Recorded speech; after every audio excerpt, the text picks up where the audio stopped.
I'm going to let them in. I'm going to let these evangelicals in. They're going to rule for a season.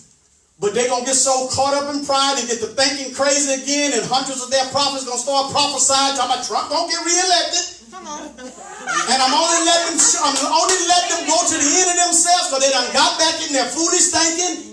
And I'm going to wake Israel up. And Israel will once again have to preach the gospel to those people again. We brought the gospel first. It never made sense for evangelical Republicans to support Donald Trump. It never made sense. And so now, use whatever phrase you like, the chickens are coming home to roost. What goes around comes around. The bill has come due, whatever.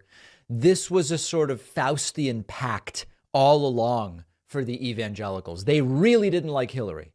They sort of wanted Ted Cruz, and then that didn't work out, and Trump called Ted Cruz's wife ugly, and things didn't go well. And ultimately, they had Trump or Hillary as their choice.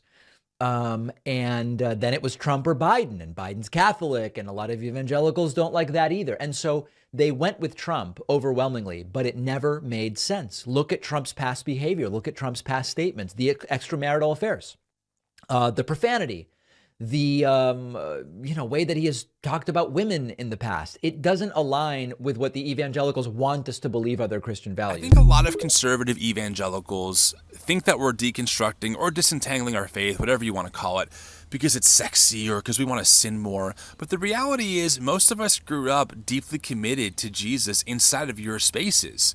And then we saw the hypocrisy. And then in 2016, we saw how you responded to Trump. And then we saw how you disparaged the Black Lives Matter movement and the murders of Breonna Taylor, Ahmaud Arbery, George Floyd, etc. And now we're on the outside looking in, and we're watching how you platform abusive leaders and pastors, and you celebrate them as good, godly men.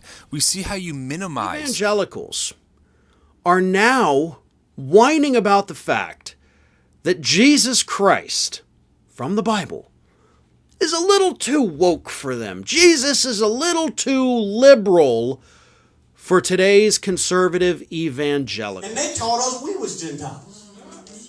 Twisted the Bible to keep their superiority. That's foolish thinking.